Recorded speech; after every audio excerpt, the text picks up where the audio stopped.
ایک شخص امام جعفر صادق علیہ والسلام کی خدمت میں حاضر ہوتا ہے اور امام سے عرض کرتا ہے کہ یہ ابن رسول اللہ، میں سفر تجارت پر جانا چاہتا ہوں،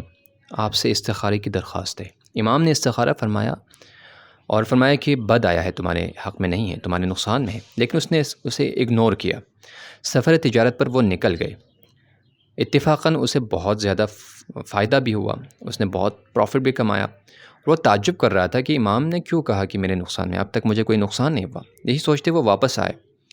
اور دوبارہ امام جعفر صادق علیہ السلام کی خدمت میں حاضر ہوئے اور عرض کیا، یہ ابن رسول اللہ، آپ کو یاد ہے کچھ عرصے پہلے آپ کی خدمت میں حاضر ہوا تھا، آپ سے استخارے کی درخواست کی تھی، آپ نے فرمایا تھا کہ بد ہے، میرے خلاف ہے، جبکہ میں استخارے کے برخلاف چلا گیا سفر تجارت پر اور میں نے بہت زیادہ فائدہ کمایا، یعنی مال کمایا، میں نے پروفٹ کمایا۔ یہ سننے کے بعد امام نے مسکرایا اور کہا کہ ہاں ایسا ہی ہے، لیکن تمہیں یاد ہے کہ فلاں منزل پر جب تم رکے تھے رات گزارنے کے لیے، نماز مغرب و عشاء پڑھنے کے بعد، رات کا کھانا کھانے کے بعد جب تم سو گئے تھے خستگی کی حالت میں، تو جب تم جاگے ہو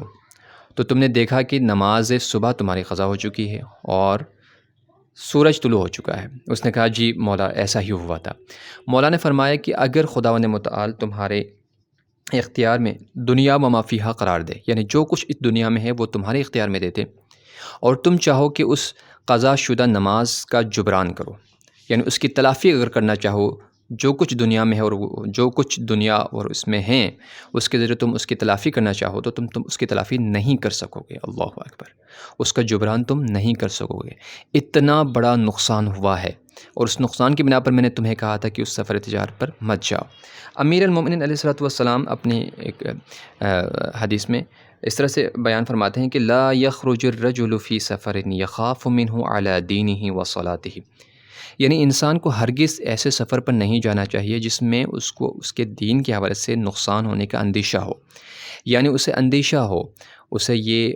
خوف ہو کہ میری نماز چلی جائے گی اس سفر کی وجہ سے، میری نماز قضا ہو جائے گی، یا میرے واجبات میں سے کوئی واجب ترک ہوگا، تو ایسے سفر پر انسان کو ہرگز نہیں جانا چاہیے۔ ہمیں معلوم ہوا اس واقعے سے کہ اگر انسان کو دنیا و ما فیہا دی جائے، یعنی دے دیا جائے، اس کے اختیار میں قرار دی جائے، لیکن وہ چاہے کہ وہ 2 رکعت نماز کی تلافی کرے، اس کے ذریعے جبران کرے، تو اس جبران کو، اس خسارے کو وہ ختم نہیں کر سکے گا، پورا نہیں کر سکے گا۔ خداوند متعال سے دعا ہے کہ خداوند متعال ہم سب کو حقیقی نماز گزاران میں سے قرار فرمائے انشاءاللہ۔